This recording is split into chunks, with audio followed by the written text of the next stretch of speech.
teachings you heard me proclaim in the presence of many witnesses, and entrust them to reliable people who will be able to teach others also. Take the teachings you heard me proclaim in the presence of many witnesses, and entrust them to reliable people who will be able to teach others also. Take the teachings you heard me proclaim in the presence of many witnesses, and entrust them to reliable people who will be able to teach others also. Take the teachings you heard me proclaim in the presence of many witnesses, and entrust them to reliable people who will be able to teach others also. 2 Timothy 2:2. Hallelujah, 2 Timothy 2:2. Praise the Lord. 2 Timothy 2:2. You and me, let us proclaim the gospel. 2 Timothy 2:2. Hallelujah. 2 Timothy 2:2. Praise the Lord. 2 Timothy 2:2. You and me, Let us proclaim the gospel of Jesus Christ. Take the teachings you heard me proclaim in the presence of many witnesses, and entrust them to reliable people who will be able to teach others also. take the teachings you heard me proclaim in the presence of many witnesses, and entrust them to reliable people who will be able to teach others also. 2 Timothy 2:2. Hallelujah, 2 Timothy 2:2. Praise the Lord. 2 Timothy 2:2. You and me, let us proclaim the gospel. 2 Timothy 2:2. Hallelujah. 2 Timothy 2:2. Praise the Lord. 2 Timothy 2:2. You and me, Let us proclaim the gospel of Jesus Christ. The harvest is plenty, but the workers are few. But as for me and my house, we will serve the Lord. We will serve the Lord.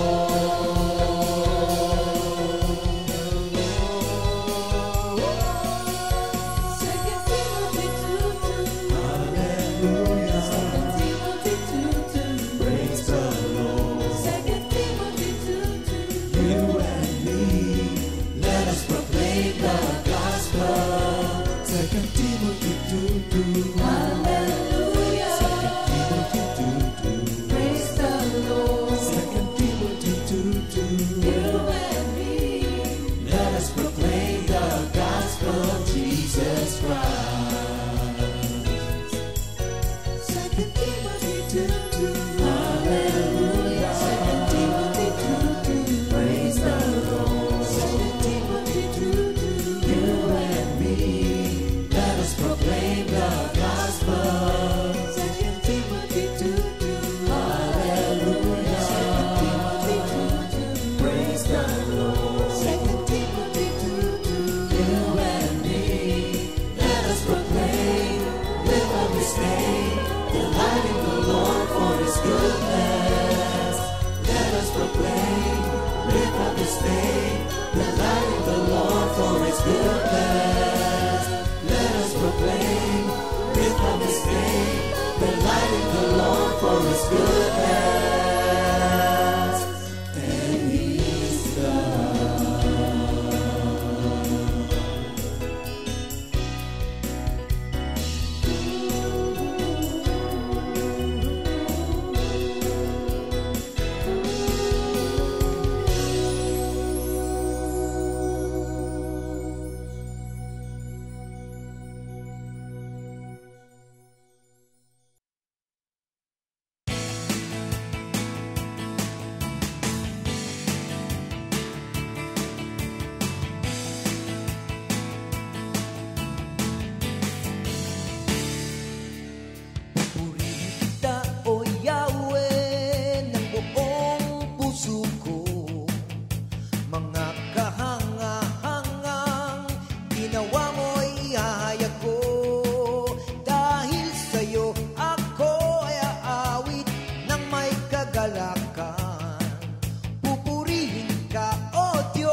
magpasalamat sa kahanga-hangang ginawa mo sa buhay ko.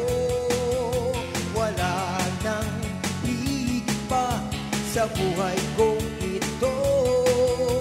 Maraming salamat, aking Panginoon.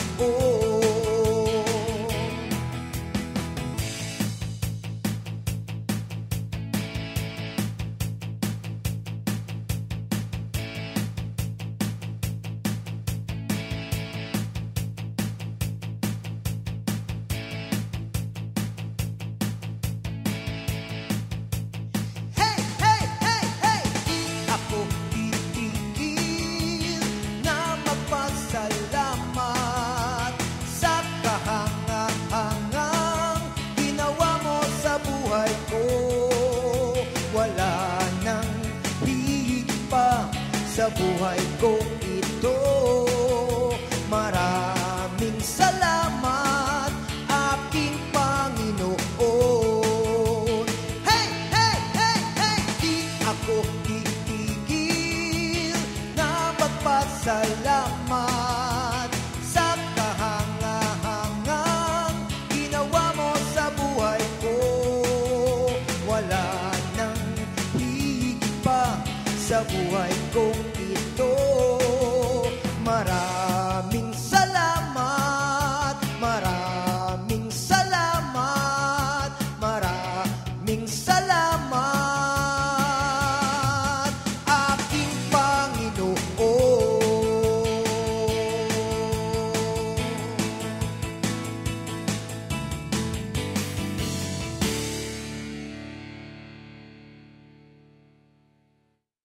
Good morning mga kapatid. Yes. Good morning Jesus. Narito na naman tayo sa isa na namang napakagandang umaga, napakabiyayang umaga upang tayo po ay mag-aral ng kanyang mga banal na salita. Good morning brothers and sisters. Ngayong mga ngayon nandirito na ngayon para po sama-sama tayo mag-aral ng salita ng ating Panginoon. Glory to God. Hallelujah. Thank you Lord. Thank you Jesus for this wonderful day na inyong ibinigay na naman muli po sa aming lahat. Yes. Mga Opening kapatid, manalangin tayo para ang pagpapala ng Diyos ay mapasa atin sa umagang ito. Diyos na makapangyarihan sa lahat, na may gawa ng langit at lupa, muli ang iyong kapangyarihan ang siyang magdudulot sa amin upang magkaroon ng empowerment at revelation sa paghahangad naming mailathala ng mabuti at malakas ang iyong mabuting balita, ang salita ng Diyos. We invite the Holy Spirit to come down and participate with us, be our partner, upang ang lahat ng aming gagawin ay nauukol lamang sa gawa ng Espiritu at hindi sa aming sariling desisyon o opinion. Mangusap ka sa amin, Banal na Espiritu, all for your glory. In Jesus' name we pray. Amen. Glory to God. Thank you, Lord. Another day to study your holy word. So, ating po pinag-aaralan yung living in the kingdom of God. It's a new lifestyle. It's a new way of living. Nandito ngayon tayo sa ikalimang bahagi. No, salamat sa Panginoon. Glory to God. So, tatalakayin natin dito, dalawa yung Bible verse natin. 2 Corinthians 5:20 at saka Matthew 5:13 to 16. Okay.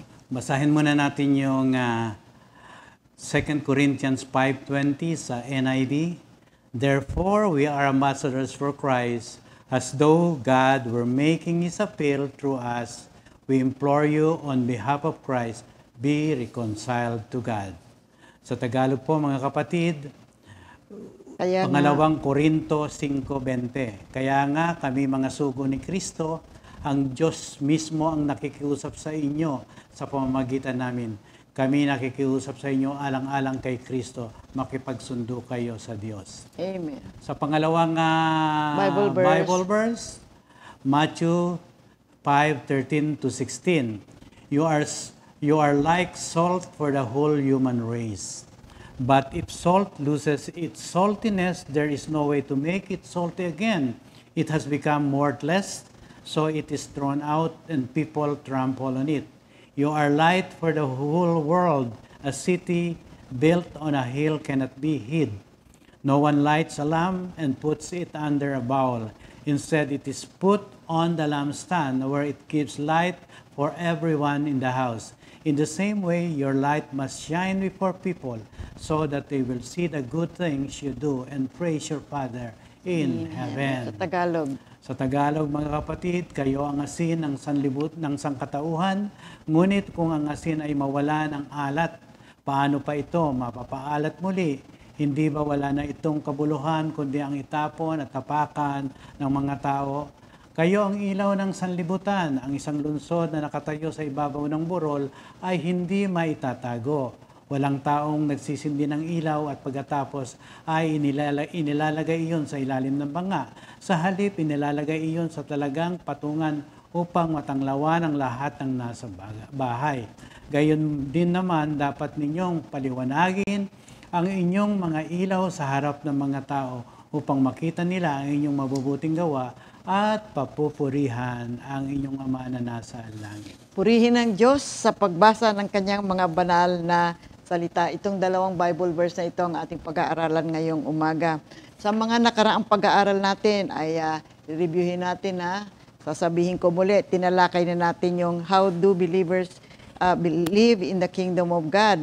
See, yung part 1, living our lives focusing on God's authority. Yung ikalawa, living in the kingdom of God is living in relationship with God. At number 3, living in the kingdom of God is living in freedom. Yun yung part 1. Yung part 2, living in the kingdom of God is living in the Spirit. Living in the kingdom of God is walking in the Spirit. Ika-6, living in the kingdom of God is living by faith. Yung part 3 natin, living in the kingdom of God is a life of transformation. You are a new person. Number 8, living in the kingdom of God is living with a kingdom mindset. At yung ika-9, living in the kingdom of God is living a life of community. Yung part 4, ibinigay natin, tinalakay natin yung number 10, which is living in the kingdom of God is participating in the work of God or the work of the kingdom of God. At dito ay tinalakay natin yung kahalagahan ng participating, and one very important reason why we need to participate in the work of God is because believers are the children of God. So doon tayo natapos doon sa ating part 4. Nandito ngayon tayo sa part 5. See, ang ikalawang mahalagang dahilan is we are the ambassadors of Christ. Yan ngayon yung aaralan natin. At yung isa pa is because we are the salt and light of the world. Kaya dalawa yung binasa nating Bible verse kanina sa umpisa natin. So itutuloy natin yung ating pag-aaral dito sa number 10. See, nakita na natin. So mahalaga na ang mananampalataya ay makiisa or participate sa gawain ng ating Panginoon. Bilang mga anak ng Diyos, pag-aralan natin, if God is our Father and we are the children of God, then the interest of the Father must be also our own interest. Na kung ano ang plano, goal ng ating Diyos Ama, tayo ay nakikiisa. At ang plano ng ating Panginoon ay makabalik ang lahat ng tao sa Kanya. Because Romans 3:23, ang lahat ay nagkasala at malayo sa kaharian ng ating Panginoon. Malayo sila sa presensya ng ating Diyos.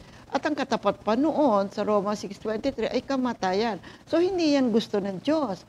Ang Kanyang nais, makabalik ang lahat ng mga tao sa Kanya. Kaya ang gusto ng Diyos at natutuwa ang Diyos kapag ang isang tao na nung balik na sa ating Panginoon, humingi ng tawad sa kanyang kasalanan, God translates that person from sinful living to godly living. Ang ginagawa ng Diyos is we are being translated from a life of darkness to a life of light. From sinful living, nilalangayin tayo ngayon sa kingdom living. So mahalagang yan po ay maunawaan natin, malaman natin kung ano ang purpose at kung ano ang kahalagan ng ating pag-aaral. At sunod-sunod dito, pinag-aaralan natin at binibigyan natin ng pagpapaliwanag ang bawat isa para po maging maliwanag at masundan natin. Mahalaga kasi yung pag-aaral, pero mahalaga pa rin yung ipamuhay natin yung ating napag-aaralan. Kasi yan ang challenge eh. It's not just knowing, but doing what we have learned.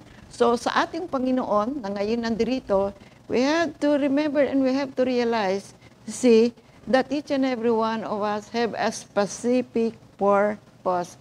Tayo po ay hindi nandirito by chance or by accident. Ikaw kapatid, na ngayon, nabuksan mo yung cellphone mo, nabuksan mo yung laptop mo, at napunta ka dito. Kung bakit, ano ba itong napapanood? Kung ito, hindi yan aksidente kapatid. Talagang inilagay ka ng Diyos dyan.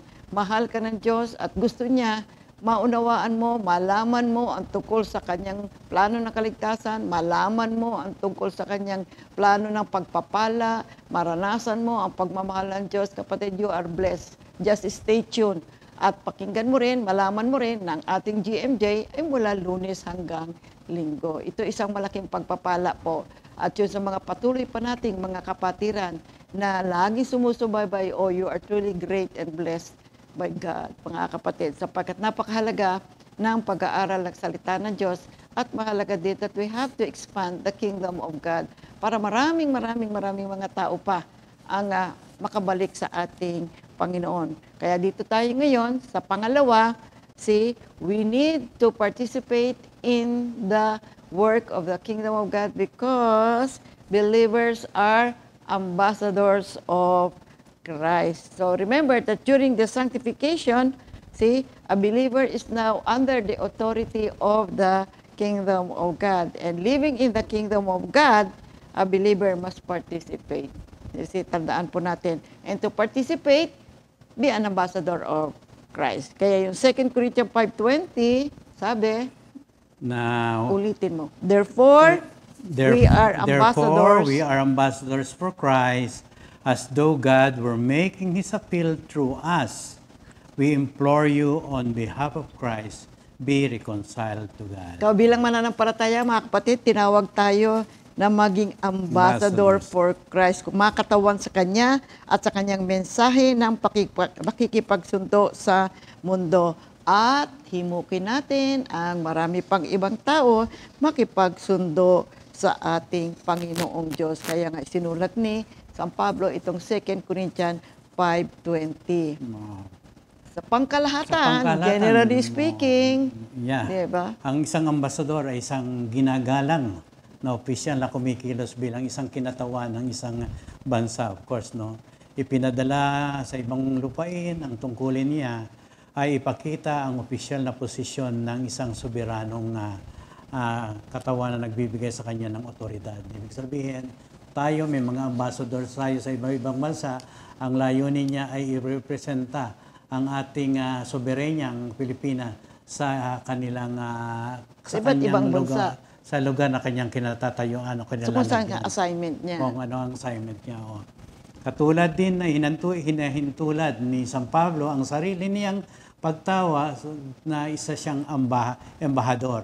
Inihimok niya ang mga Kristiyano na ituring ang kanilang mga sarili na ambassador ni Kristo, mga kapatid.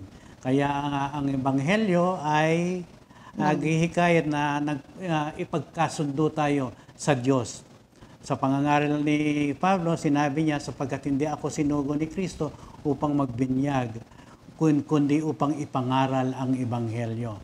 Sa 1 Corinthians 1:17, mga kapatid. Ang ating pong pakikipagsundo sa Diyos ay posible lamang dahil si Kristo ay pumunta sa krus at tumanggap ng kaparusahan para sa ating kasalanan. Kaya nang isinigaw ng ating tagapagligtas na si Jesus, naganap na. It is finished. Naalis na ang hadlang sa pagitan ng makasalanang tao at ng banal na Diyos. Na ginawang banal tayo sa paningin ng Diyos through the death and sacrifice of our Lord Jesus. Wala nang dungis, wala nang paratang, ang lahat ay nagtitiwala sa Kanya. Yan ay makikita natin sa Colosas 1:22. Ang ating pong pagkakasundo ay nakabatay sa kaligtasang ibinigay ni Jesus at ito ay tinanggap sa pamagitan ng pananampalataya. John 3:16 at Efeso 2:8-9. May tinatawag tayong spiritual ambassador, mga kapatid. Ito po it refers to the role and responsibility of believers in Christ to represent the kingdom of God on earth. Bilang ambassador, isang opisyal na representative ng isang hari. At ang ating hari ay si Hesus Kristo. The term used in the Bible is to refer to the messenger sent by sovereign, ito ay sovereign to transact affairs of great moment. Ito pag sinabi po lang great moment, ito po yung dinidescribe yung times na napaka-importante na nangyari. Kaya yun nung maglahad si Peter sa Acts 2 nang itinuro ng ating Panginoon na tinanong ng mga tao, ano po ang gagawin namin? Ang sagot ni Peter, repent and be baptized in the name of the Father, of the Son, and of the Holy Spirit. So yun yung great moment na pinahawatig ni Peter. Ito ang inyong gawin upang kayo makipag-reconcile sa ating Panginoon. Ano pa mga kapatid? Sa bagong tipan, ang mga ministro ng Ebanghelyo ay tinatawag na mga ambasador dahil ipinapahayag nila ang kalooban ni Hesus Kristo sa mga tao at inimumungkahi nila ang mga tuntunin ng kanilang pagkakasundo sa Diyos. Sa ibang salin ng Biblia, ito'y gumagamit ng salitang ambasador upang tukuyin ang isang tao na kumikilos sa ngalan ng Diyos bilang isang kinatawan sa ibang bansa o sa ibang tao, mga kapatid. But we have to remember, to be an ambassador of Christ, it implies responsibility. We have the responsibility to share the gospel and to live a life that reflects the love and truth of God. We believers are ambassadors for Christ. And this is a great opportunity, kapatid. Ito'y malaking biyaya, an open opportunity for all believers. We have the opportunity to make a difference in the life of others by sharing the gospel, by sharing about the kingdom of God. We are essentially the representatives of our Lord Jesus Christ. Mga kapatandaan po natin, ito po ay isang napakalaking pribilehiyo. Imagine, ambassador ka for Christ, representative ka ng ating Panginoong Hesus Kristo. You know, the concept of kingdom ambassador is deeply rooted in the New Testament, where believers are called to represent the kingdom of God on earth. This is both a privilege and a responsibility. So, we Christians are tasked. Tayo ay inuutusan. Na ipahayag natin yung mga values and principles ng kaharian ng ating Panginoon. At ito ay ibahagi natin na this is how we live. Kaya ito nga yung pinag-aaral natin. Living in the kingdom of God.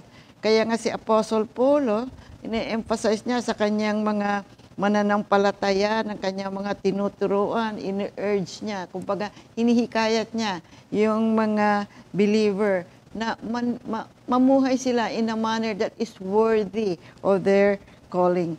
Now that we are ambassadors of our kingdom government, we represent our government's mind. Pinapahayag natin, ano ba itong kaharian na ito na ating kinalalagyan, na ating pinamumuhay natin.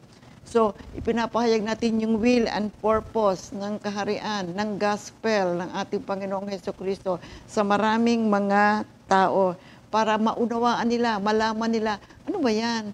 Ang alam natin, sige, basta magsisimba lang ako, meron bang ganyan? Alam nyo, napakahalaga po talaga ng ating, tayong mga believers ngayon, na masabihan mo lang ang isang tao tungkol sa Diyos, masabihan mo lang sila tungkol sa gospel, sabihan mo sila tungkol sa kaharian.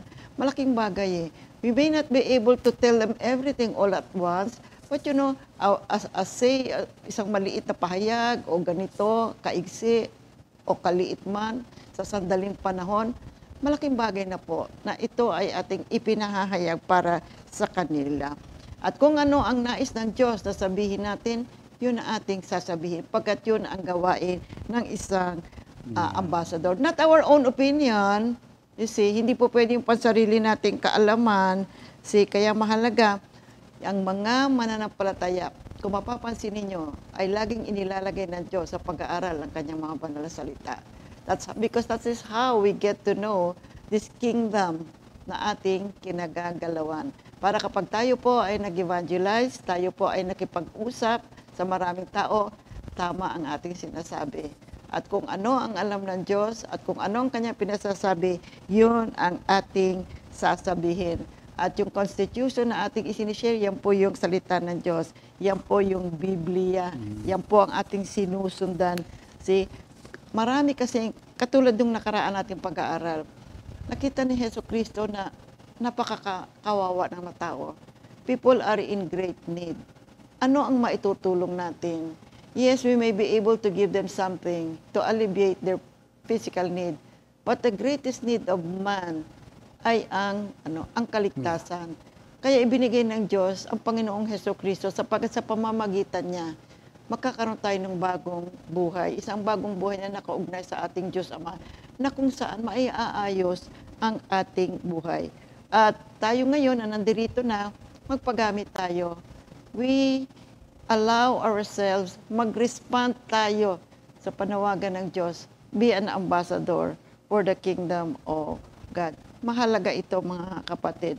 Kaya dito sa John 20:21-22, Jesus said, Peace be with you. As the Father has sent me, I am sending you.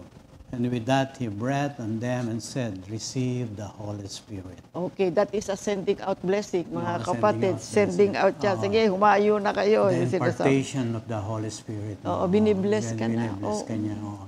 Kaya nga ang mga Kristiyano ay mga embahador ng Diyos. Dahil sila ay sinang-ayunan ng Diyos. Yes. Ibig sabihin, pinili ka. Approve. Nagtiwala sa iyo. Approve ka. and entrusted. Oo, upang ipagkatiwala ang Ebanghelyo. Pinagkatiwala ang gospel. Saan natin makikita yan? Sa unang Tesalonica 2:4. Oo. Kaya sa pagdaan ng mga panahon, mga kapatid, kinakatawan natin ng isa pang kaharian. At makikita natin yan sa 1:1836. Itong kaharian na ito, itong ating pinag-aaralan, the kingdom of God. At ang responsibility nating ipinakikita ay isang opisyal na posisyon. Posisyon ng langit. Ibig sabihin, dahil nga sinang-ayunan tayo, sapagkat ang Diyos ay wala dito sa lupa, nandoon sa pinakamataas na langit. Official position of heaven. Tayo ay nasa mundong ito, ngunit sinasabihin na hindi dapat tayo dito. Nandun tayo sa kaharian ng Diyos na kumikilos para sa atin. Nandirito tayo. We are pilgrims. Pero hindi tayo We are dapat, citizens of heaven. So ipamumuhay natin ang pamamaraan ng kaharian ng ating Panginoon. Maaaring sabihin nyo, ang mahirap ay totoo naman talaga kasi nandirito tayo at ang nagaganap dito ay pamamaraan ng mundo. Pero doable naman yan, kapatid, kasi nasa atin ang banal na espiritu. Sasamahan niya tayo. At kung mayroong mga mahihirap na situations, we can always overcome because we have the Holy Spirit. Manampalataya lang. Kaya nga faith is the currency of heaven. Kaya nga naisulat yun sa John 17:16 na we are not of this world. Yeah, okay. Mga kapatid, ang mga ambassador ng Diyos ay dapat maging matalino. Amen. Gaya ng mga ahas at kasing inosente ng mga kalapati sa Matthew 10:16. Ba't kaya sinabi na maging matalino gaya ng mga ahas? Alam niyo, si San Pablo ay sa kanyang pagtuturo, may mga pilosopong tao, kailangan maingat siya. Iniiwasan niya yung mga snares na yung mga pag kinanti ka, gaganti ka ng hindi tama, hindi. Maingat po siya dyan. Kaya sinabing, wise as a servant. Lalayo siya at kung may legal na salita na dapat niya ibinibigay niya. Makikita po natin yung sa Acts, mga kapatid, kung babasahin niyo yung mga talata sa Acts, kung di ako nagkakamali, 16:17 o 17:16. And harmless as a dove, ibig sabihin, serving the Lord blamelessly. Yan po, kaya niya binanggit yan. At dahil binigyan ng kapangyarihan ng banal ng Espiritu, dapat ang mensahe natin ay iyong kapangyarihan ng Diyos. Kung saan man tayo mapunta, yun pa rin ang ipapaliwanag natin sa kanila. Kaya yan na isulat sa Gawa 1:8. Nakikiusap ang Diyos sa mga lalaki at babae sa lahat ng dako na makipagsundo tayo sa Diyos. Nung tayo ay naging Kristiyano, we take on the responsibility of sharing the good news with others. And this should be our primary focus sa buhay natin. And we should be joyful. Totoo naman talaga, no? Kapag na-share mo yung salita ng Diyos, there is an inner joy that comes out of our sharing. Di ba? Nakakapagbigay ka ng kasiyahan sa kanila kasi minsan di natin namamalayan Kausap mo, kala mo lang nakatingin sa iyo, nakangiti sa iyo, yung pala may malaking problema. Yung sabihin mo lang na, alam mo, mahal ka ng Diyos. Napakalaking bagay na po yun, mga kapatid. Malaki ng solusyon yun na hindi natin namamalayan. Meron pala silang bigat na daladala sa kanilang buhay. You see, kaya inaako na natin yung responsibility. We have to really share the word of God. So our role is to help others to find their way to Jesus. Kaya nga ambassador di ba? We cannot lead people to make the right choices. Mahirap kasi minsan sabi mo, dito gawin mo, magagalit But we can lead them. We can guide them para matulungan natin sila, ma-pinpoint natin sa kanila ang tamang daan para makabalik sa ating Panginoon. At si-share natin sa kanila na ang puso natin ay kailangan natin ng Diyos sa ating buhay. At sa pamamagitan ng ating pag-share, kadalasan, madalas sa sharing, sa mga nangyayaring mga situation sa buhay na, alam mo, napakagandang paraan yan para sila po ay maingganyo, para sila ay mabuksan ng kaisipan nila tungkol sa ating Panginoon. And furthermore, being an ambassador requires humility and selflessness. You see, dahil kasi hindi nga yung sarili mong opinion ang maibabahagi mo, kundi kung ano ang nais ng Diyos. So, kung paanong inuuna ng mga makalupang ambasador ang interes ng kanilang sariling bansa kaysa sa kanilang personal agenda, ang mga Kristiyano naman, inuuna natin ang kaharian ng Diyos kaysa sa ating mga personal ambitions and desires. Kaya itong mga passages na binabasa natin, pinag-aaralan natin, ang lahat ng ito ay nagsasaad ng Ministry of Reconciliation. The ambassadors of Christ, they serve as the intermediaries between God and humanity. So pag-aralan natin, ano pa yung mga ibang meanings at characteristics ng being an ambassador of Christ. Unang-una, representation of Christ. Amen. Or representative for Christ. So as ambassadors, believers are called to embody the teachings and character of Jesus Christ. This involves living a life that reflects His love, grace, and truth. In Ephesians 6:20, Paul refers to himself as ambassadors in chains. Oo. Indicating that even in imprisonment, maski na siya ay nakakulong, nandun pa rin yung pagnanasa niya, no? He continues to represent Christ and His message, mga kapatid. Pangalawa, ano pa ba ang sinasabi tungkol sa being an ambassador? You are, may dadadala kang mensahe ng reconciliation. The core message that believers are tasked with conveying one of reconciliation, mga kapatid. It involves the sharing, in sharing the gospel, the good news of Jesus Christ's death and resurrection na nagpro-provide ng means for humanity to be reconciled with God. Ito pong role ng isang ambassador is to communicate this message clearly and compellingly. So, mga kapatid. Kaya sa sulat ni Paul sa Corinto, the Apostle Paul discusses the ministry of reconciliation. And he uses the term ambassadors for Christ. All this is from God who reconciled us to Himself through Christ and gave us the ministry of reconciliation. That God was reconciling the world to Himself in Christ, not counting men's sins against them. And He has committed to us a message of reconciliation. We are therefore Christ's ambassadors, as though God were making His appeal through us. Sa binasa natin sa 2 Corinthians 5, at 18 to 20, emphasizedly added, mga kapatid. Now let us understand that as an ambassador for Christ, we operate, you see, we perform our work with the authority from God. See, mahalaga po yan. Dala-dala po natin yung authority na yan. Tulad ng isang ambassador ng isang bansa. Siya ay nandoon, pinadala sa isang bansa ng kanyang sariling bansa.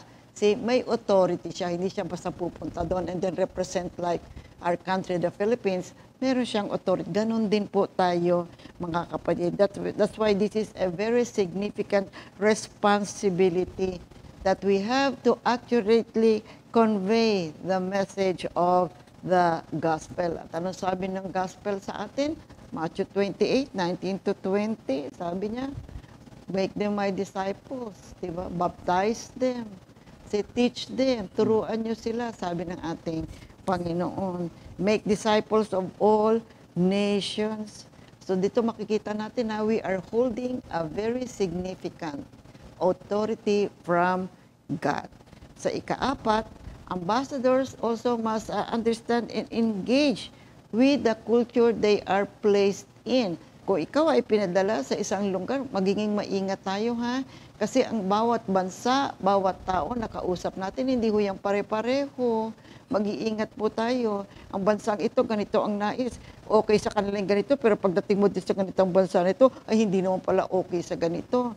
So we have to be careful. See, iba-iba kasi ang mga ugali din ng mga tao. Iba-iba yung kanilang mga pananampalataya. Mas huwag na tayong lumayo. Dito na lang sa atin, iba-iba mga lingwahe. Sa bansa nga lang natin, iba-iba ang mga lingwahe natin dito, mga kapatid. That's why, kaya nga, sabi, we are citizens of the kingdom of God. Pero nandirito tayo sa mundong ito. That's why we have to be careful, di ba? Sabi nga sa atin. Pero mahalaga pa rin, we are being given the opportunity, we are given the task na talaga ipahayag natin ang gospel at ang kaharian ng ating Panginoon. At turuan natin ang mga tao na the right way to live is living in the kingdom of God. Kasi akala natin tama na yung pamamaraan natin, tama naman lahat. Ganun naman tayo lahat talaga noon. Akala natin we're living the right way. Pero when the Lord brought us into the renewal, nakita natin, ay, mali pala. Kaya kapag marami kang mga nakausap ng mga tao, you know, maraming mga nagsasabi, sawa na ako sa ganitong klase ng buhay eh. Wala bang iba? Is there no other way of living? Ganito na lang ba talaga? Pumunta ka doon sa lugar na yun. Pumunta ka sa lugar na yan. Pumunta ka sa bansang ganito. Ang gulo-gulo ng mundo. Wala na bang ibang paraan upang mabuhay sa mundong ito? Meron. Living under the kingdom of God. Uri ng buhay, a lifestyle under the authority of the kingdom of God. That's why living in the kingdom of God is a new way of life. Yun yung ating pinag-aaralan. And then, as ambassadors, mga kapatid, we are representatives of the Prince of Peace, ang ating Panginoon. We are called to be peacemakers in Matthew 5 verse 9. We are to promote peace and reconciliation, not only between God and humanity, but among individuals and communities. You know, as citizens, we have this responsibility. Nakita mo yung mga kapitbahay mo, kaibigan mo, kamag-anak mo, na meron silang mga broken relationships, then let's help them. You see, bring them into a new relationship, not only among themselves, but a new relationship with God. So, ano pa yung mga characteristics ng ambassadors of Christ? Marami tayong babanggitin dito. Sapagkat sinabi natin kanina sa 1 Thessalonica, ano ba yan, 2:4, na approve tayo ng ating Panginoon and entrusted with the gospel. Sinang-ayunan tayo. Kung sinang-ayunan tayo, may kapangyarihan tayo. May at ang authority. kapangyarihan yan ay isang espiritu ng Diyos na binigay sa atin. Tapos siyang gumagabay sa atin sa gumagabay pagganap atin. natin ng ating gawain. Kaya nga, pagka ambassador ka ng Diyos, you are appointed by the king, Not voted into the position. No. Okay. You are appointed to represent the state or kingdom. Of the kingdom Oo. of God. And of course, once na ambassador ka ni Kristo, you are committed only to the interest of Christ. Yes. Yun ang importante. Wala kang interest na pang sarili. And of course, you embodies the nation, state, or kingdom of God. Kinakatawan mo ang kanyang kaharian, mga kapatid. Amen. That's why it's a very, very big holy position, mga kapatid. And of course, you are totally covered by the state. Wow, Kino-covered protected ka Oo. ng kaharian ng Diyos, protected ka ng King Oo. as you perform your duty. And of See? course, you are the responsibility of the state. Yes. Dahil aalagaan ka niya at He will titignan provide for you. Yes, of course. Of Ang course. unang-una, yung karunungan mula sa kanya ay maibibigay sa iyo. Amen. And of course, you are totally protected by His government. Glory to God. Hallelujah. Kaya wala kang takot. Government of heaven. Oo, mga wala kapatid. kang takot. Di ba? Oo. Gampanan mo yan. Iyan lang kasi yung iba, ay naku, baka ano mangyari sa akin. O, punta ka doon. May assignment ka sa ganito. Ay naku, baka ano mangyari sa akin. Remember, as an ambassador of Christ, you are protected by the government of God. You are a responsibility of the state. Responsible ang Diyos sa iyo, kapatid. Mm, Okay. And of course, you can be recalled by the king or the president or kung siyempre, kung kailangan palitan ka, Daling ka sa ibang lugar. Daling ka sa ibang lugar. Assignment. Assignment Iba mo. naman assignment Oo, mo. oo. Tsaka kapag pinadala ka sa isang lugar, you cannot be a citizen of that state na pinaglagayan sa iyo. Oo. Dito ka pa rin Dito sa ka pa kaharian rin ng ng ating Diyos, panahon. oo. Hindi ka magbabago. Pag-aari ka niya. Oo, hindi ka magbabago ha, kapatid. And of Okay. course, being an ambassador, you have access all doon sa wealth ng ating Pag Panginoon. binigyan ng assignment, all provided. Amen. And then, And kapag ka-ambassador ka, you don't speak your own opinion.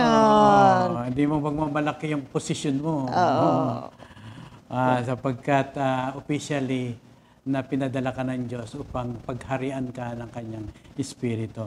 And your goal is to influence that territory of the kingdom. You have to win that place. Oo. Kung saan ka inilagay ng Panginoon, you have to win that place for God. For God, Kailangan mag-evangelize. Ambassador nga eh. Kailangan ma-embrace mo yung mga tao at mahikayat na sila ay makabalik sa ating Panginoon. Kaya lahat ng mga guidelines na ito, mga kapatid, mahalaga ito. I-apply natin ito sa ating buhay at sa pagganap natin ng ating gawain bilang ambassador of Christ. Remember, we are representing heaven on earth. See, do not be anxious for our lives, but rather let us focus on the kingdom of God. Kaya sabi nga lang, do not worry. Kung anong kakainin mo, kung ano ang isusuot mo. You see, basta gawin mo yung pinagagawa ng ating Panginoon and everything else, all these things shall be added unto you. Kaya yung role natin as ambassadors are, mahalaga po yan sa pang-araw-araw nating buhay. And it requires what? Commitment. Kapatid, not only in performing our duty, but in our personal lives. There must be what? Righteous living, holiness living. Bakit? Kasi yung ating buhay will be the testimony of the transformative power of the gospel na kung saan yan yung ating ibinabahagi sa maraming tao. See mga kapatid, 1 Peter 3:15, but in your heart, sanctify Christ as Lord. Always be prepared to give a defense to everyone who asks you the reason for the hope that is in you. At hindi lang yan, mga kapatid, not only living a new way of living, kailangan po ang committed na tayo sa pag-aaral ng ating salita ng Diyos. Kasi yan po yung ating ibinabahagi. Yan ngayon yung ipapaalam natin sa maraming mga tao.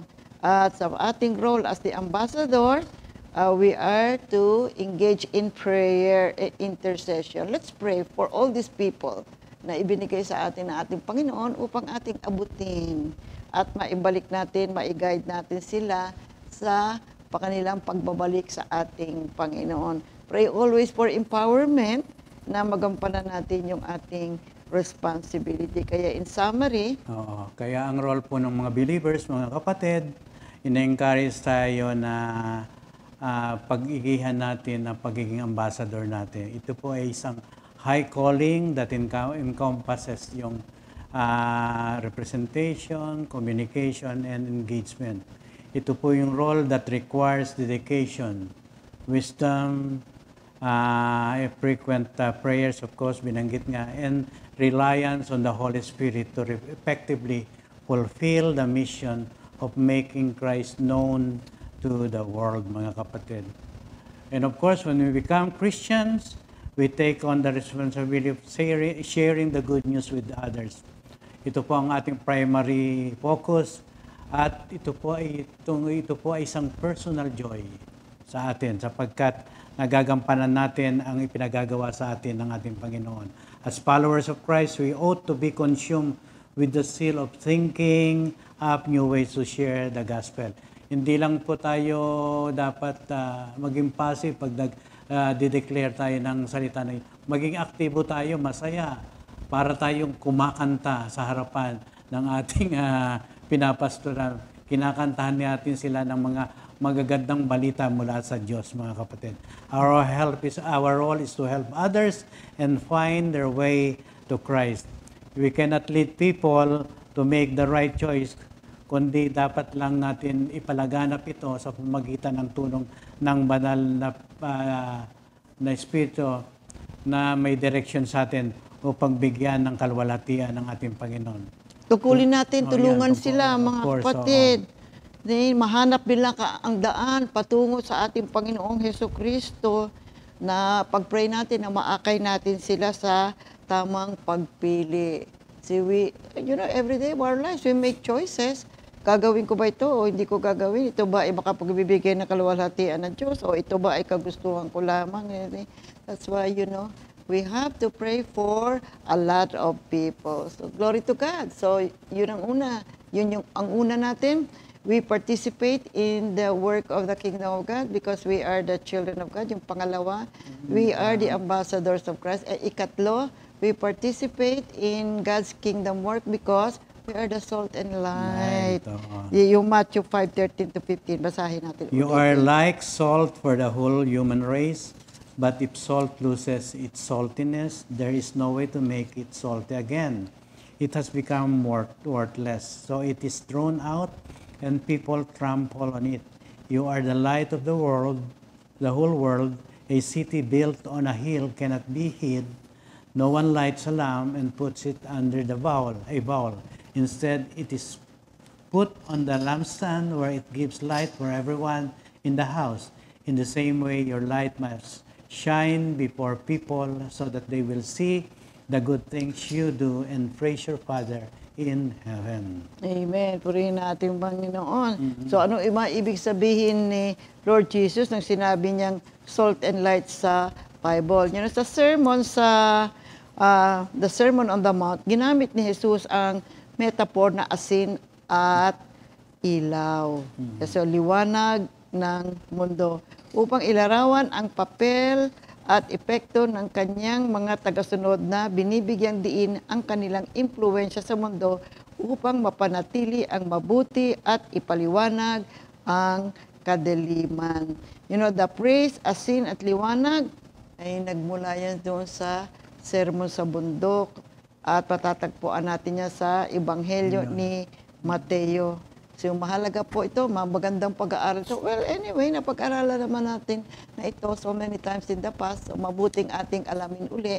Now, in relation to the kingdom of God, in relation to our active participation in the kingdom of God. Kaya yung salt ay may dalawang purposes sa Middle East during the first century. Now, because of lack of refrigeration, wala naman pa refrigerator doon. See, ngayon lang maraming refrigerator. May mga freezer pa. Salt was used to preserve food, especially meat. Kasi alam mo, ang meat madaling ma-spoil.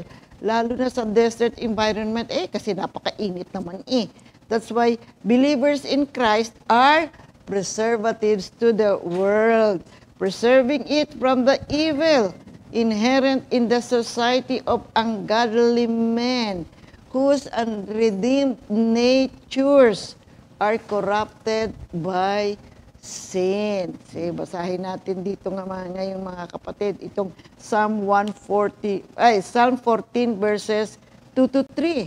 Nagmamasid si Yahweh mula sa itaas, sang katauhay kanyang sinisiyasat. Tinignan kung may taong marunong pa, na sa kanya'y gumagalang at sumasamba. Silang lahat ay naligaw ng landas at naging masasama silang lahat. Walang gumagawa sa kanila ng tama. Wala ni isiman. Wala nga. Wala. Naku, Romans 8 verse 28, tingnan mo. At ang nabubuhay ayon sa hilig ng laman ay hindi maaring kalugdan ng Diyos. Naku, this is a very important Bible verse that we have to remember, na ang nabubuhay sa laman, hindi kalulugdan ng ating Panginoon.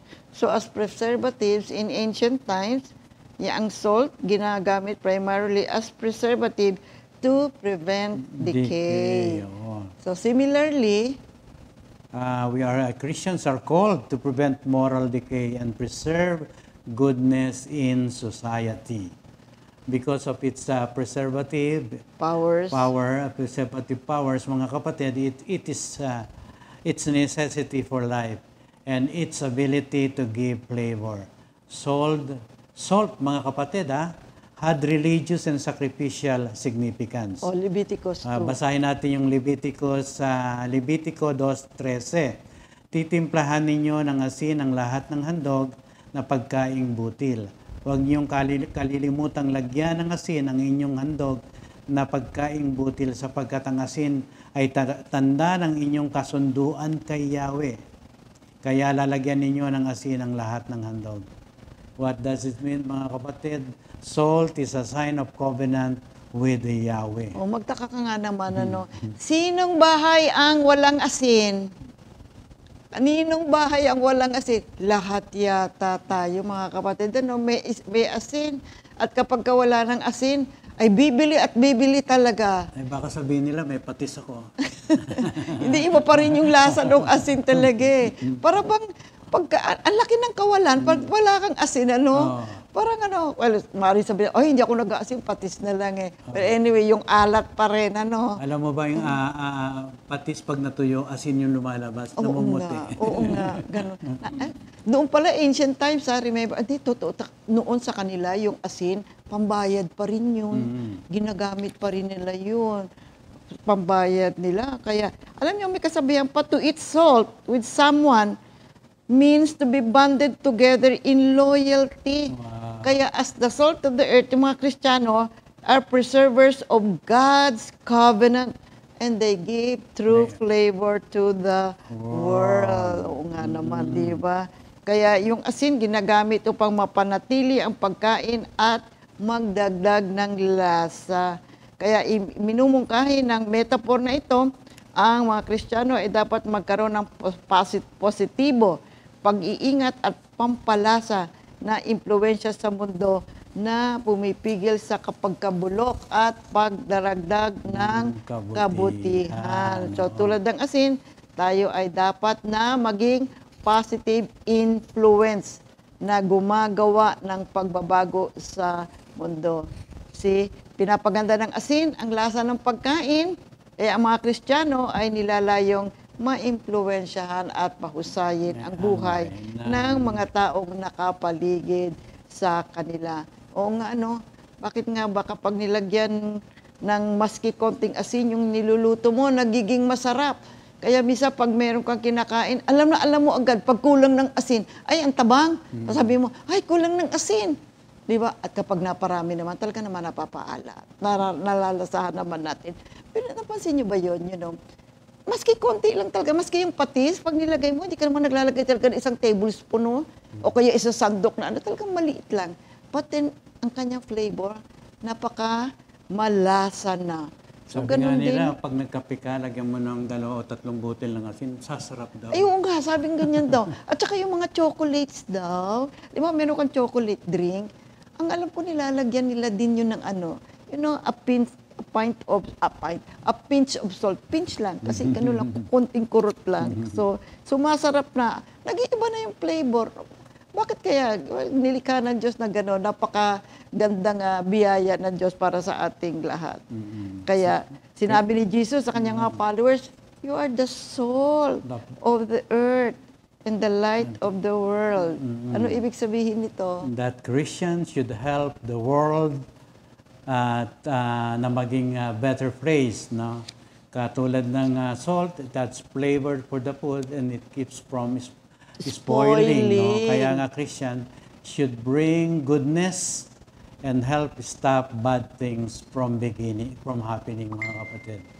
They are meant to be positive influencer, of course, improving their communities and showing others kindness and love. So that is being the salt. Now, talakay natin, believers naman are the light of the world. Kaya nga, Jesus says, sinabi niya sa mga Kristiyano that you are the light of the world. Ang ilaw helps people to see in the dark, mga kapatid. In the same way, Christians should show others how to live good and honest lives. Kasi pag honest ka pala, no, makikita sa iyo ang liwanag. No? Kung sa kaibuturan ng iyong puso, nandun na yung kabutihan dahil kay Kristo, nag-exude yan sa labas, mga kapatid. So we act in ways that make the world brighter. Like being kind, maging katotohanan ang lahat ng sinasabi natin, at maging fair tayo sa ating pakikipagsalamuha sa kapwa natin. And by doing good deeds, mga kapatid, and living rightly, natutulungan natin ang iba na makita ang pagmamahal at pag-ibig ng Diyos na nagmumula sa atin. Just as a city on a hill cannot be hidden, Christians should let their good actions be seen by everyone, mga kapatid. God is the true and uncreated light. At sa Old Testament, light symbolizes God. Makikita natin sa Isaiah 60 verses 1 up to 3. Bumangon ka, Jerusalem, at sumikat na tulad ng araw.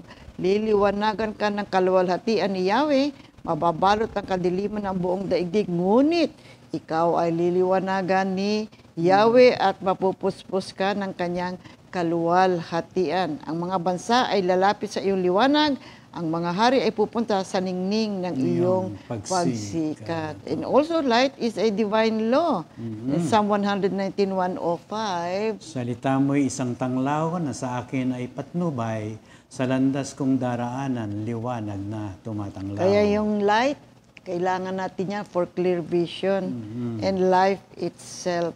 Maraming mga tao depressed, maraming tao problematic kasi wala silang clear vision eh. If only they knew that Jesus is the answer to everything na pangangailangan natin, ano man ang katanungan natin, pangangailangan natin, kailangan natin ang Panginoong Hesus Kristo. Maraming mga tao nangangailangan ng liwanag na buhay. Kaya magulo ang mundo eh. That's why we believers, we have to be ambassadors. See, we have to be the salt and light, makita sa atin. See, ang kabutihan at kagandahang loob ng Diyos at ang ilaw, nagpo-provide siya ng liwanag at guidance sa kadiliman. Christians are called to illuminate the truth.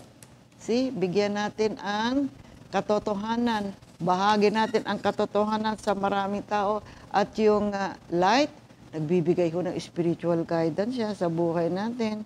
Kaya mahalaga po ang pagiging malapit sa ating Panginoon at pag-aaral ng salita ng Diyos, naliliwanagan tayo. Nakakita na ba kayo, nakausap na kayo ng mga taong ayaw makaintindi? Maski na anong explanation ang gawin mo, hindi nakakaintindi. Naku, napakahirap. Oh, there are so many people, kaya kailangan nila talaga, ang preaching of the gospel at ang preaching of the kingdom of God. Kaya sabi ni Lord Jesus, you are the light of the world. Oh, see? The light is used to illuminate darkness and guide so many people. Meron ko nakita dito yung mga quotes from well-known Christians and commentaries. Itong si John Stott, he is a Christian leader and theological.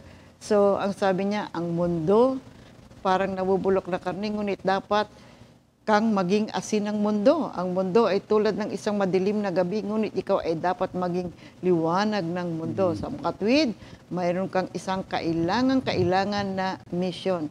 Ito ay upang pigilan ang paglaganap ng kasamaan at liwanagin ang kadiliman. So, yan po ang ating gawain, ating responsibility as the believers. We are the salt and light of the world. Sa Matthew Henry, Si Matthew Henry, ang nabanggit niya rito, ang mga Kristiyano at lalo na ang mga ministro ay ang asin ng lupa o ng mundo. Ang mahihina at mahihirap na bagay ng mundo at hindi maraming makapangyarihan o marangal ang pinaparangalan. kay William Barclay sa Bible Commentary. Kaya ang asin ay konektado sa kadalisayan, sa pangangalaga at sa lasa. Ang Kristiyano ay dapat na halimbawa ng kadalisayan. Siya ay dapat magkaroon ng isang nagpapadalisay na epekto sa buhay at dapat siyang magbigay ng lasa sa buhay. Yung Mark 9:50, maganda ito. Oo, Mabuti mabuti ang asin. Ngunit kung ang asin ay mawala ng alat, paano pa ito mapapaalat muli? Taglayin ninyo ang katangian ng asin at mamumuhay kayong may kapayapaan sa isa't isa. Sa Colossians 4 verse 8. Sa Colosas 4:6, sikapin ninyong laging maging kaaya-aya at kapaki-pakinabang ang inyong pananalita sa kanila at matuto kayong sumagot ng tama sa lahat ng tao. Okay, so Matthew 5:6, in the same way, let your light shine before others, so that they may see your good works and give glory to your Father who is in heaven. So here we see, pag inayos natin yung buhay natin, makikita sa atin ang liwanag, naluluwalhati ang ating Panginoon. That's why the role of Christians as salt and light in the world, can be hindered or prevented by choosing to compromise. Don't compromise, my dear people of God. Don't settle for something that is convenient, but rather, doon lang po tayo sa katotohanan na hatid ng banal na salita ng ating Panginoon. And we should live a spirit kind of lifestyle. You see, sumunod lang tayo sa pamamaraan ng banal na espiritu at huwag nating hayaan na ating sarili ay madala o mahikayat sa mga pamamaraan ng mundo. So that's why the metaphors of the salt and light, we Christians are called to actively influence the world positively. We are to preserve the goodness and enhance the quality of life around us. As a light, we are to provide light, we are to provide guidance, at maging visible tayo na examples of righteousness. Ang ating pagkilos, ang presensya ng Panginoon ay kailangan natin sa buhay natin araw-araw. And Christians are called to live out their faith. Dapat tinatawag ang mga Kristiyano na isabuhay ang kanilang pananampalataya sa paraang gumagawa ng pagkakaiba, na nagpapakita sa mundo ng kapangyarihang pagbabago na gawa ng ating Panginoong Hesukristo. Kaya habang higit na inaalay natin ang ating sarili sa pagsunod sa ating Panginoong Hesukristo at ipinamumuhay ang gawa ni Hesukristo, mas mabisa tayo kapag templado na, templado na ang ginagalawan natin ng salita ng Diyos. At ito'y naliliwanagan ang bawat isa na marinig ang mga salitang nanggagaling sa atin sa pamamagitan ng mga banal na salita ng Diyos. Kaya itong Matthew 5:13-20, ay napakaganda ito. Again, basahin nyo at pag-aralan nyo mga kapatid, you on your own. Ito naman ay pinag-aralan natin maraming beses, pero napakaganda na ito ay ating mapag-aralan muli at sa ating personal na pag-aaral. Mahalaga po at sinasabi na ang mga Kristiyano ay mabuti na maging salt and light of the world. You know, by doing this, at pag tayo ay namuhay sa paraan na tayo ay tulad ng asin at ilaw, tayo po ay nakakapag-participate sa mission ng kaharian ng ating Panginoon. Mahalaga ito mga kapatid, magkaisa tayo, manalangin tayo, hingin natin ang guidance ng Banal na Espiritu. Ito po ay ating magampanan ng maayos at mabigyan natin ang kaluwalhatian ng puso ng ating Panginoon. At maraming mga tao ang mahikayat natin sa pamamagitan ng isang maayos na uri ng buhay. Tayo ay nagbibigay ng flavor at tayo ay nagbibigay, nakakatulong tayo na mabigyan ng liwanag ang buhay ng maraming mga tao. Kaya we have to remember, we have this responsibility, pray always to God and seek the guidance of the Holy Spirit. So by this way, patutupad po ang plano ng Diyos para po sa sanlibutan na maibalik ang lahat at maraming mga tao sa buong mundo sa kanyang harapan, sa kanyang kaharian. Maraming salamat sa pag-aaral ng salita ng Diyos ngayong umaga mga kapatid. At batiin natin ang mga may birthday. Happy birthday! Sister Angie Pagaw, Sister Rich, Rubio. Si Rich Rubio, Sister Milet Cruz, Maring Milet, happy birthday! Brother Dave Bartolome, si Dave, birthday. Lori Caragia, Sister Vicky Alangilan, Brother Randy Amistoso, and Brother Ayan Junio. Sa inyong lahat, happy birthday! Enjoy your birthday!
Announcements mga kapatid, we encourage all of us to be a part of our church building, new worship center. Saan po yan? Sa Pulilan, Bulacan. Sa ating Bulacan property. Sa ating Bulacan property. Invited po. Invited po ang lahat na dalawin ang ating YouTube channel na Compi Media. May mga bagong playlist po tayo doon, mostly mga songs, mula pa noong panahon ng ating Mamiligaya hanggang sa mga GMJ new songs natin, mga kapatid. At ang ating repeat new song of the week, 1 Empty Tomb, composed by Brother Darwin Dato. So, thank you, Lord. Glory to God. God bless everyone.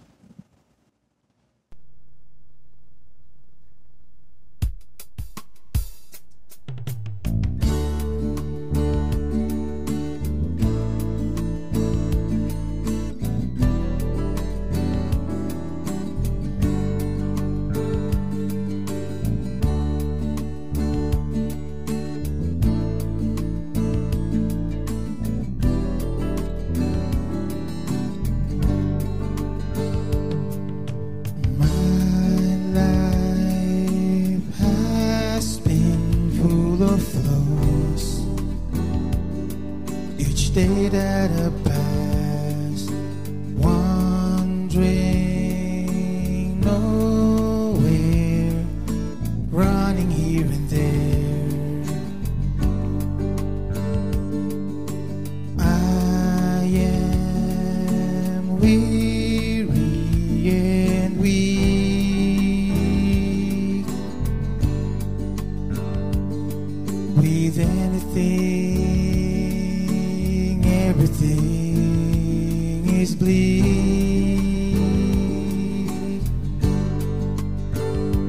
Like a lamp to my feet, His words reminded me The grace of that one empty tomb has set me free.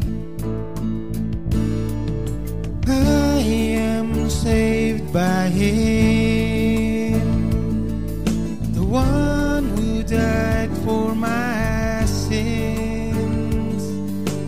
I am saved by Him. He is risen. He is risen. I am saved by Him, the one who died for my sins. I am saved by Him. He is risen. He is risen.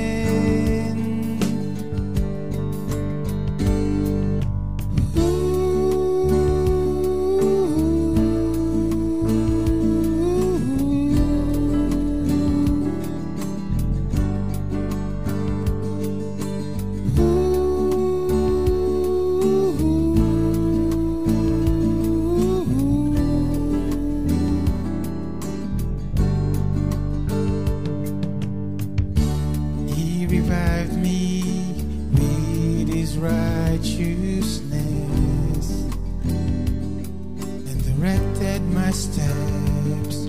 He gave me life with His steadfast love. Great is His mercy on me.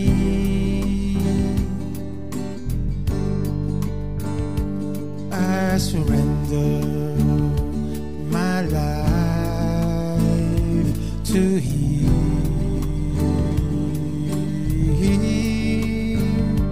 Like a lamp to my feet, His words reminded me the grace of that one empty tomb has set me free. I am saved by Him, the one who died for my sins. I am saved by Him. He is risen. He is risen. I am saved by Him, the one who died for my sins. I am saved by Him. He is risen. He is risen. I am saved by Him, the one who died for my sins. I am saved by Him. He is risen. He is risen.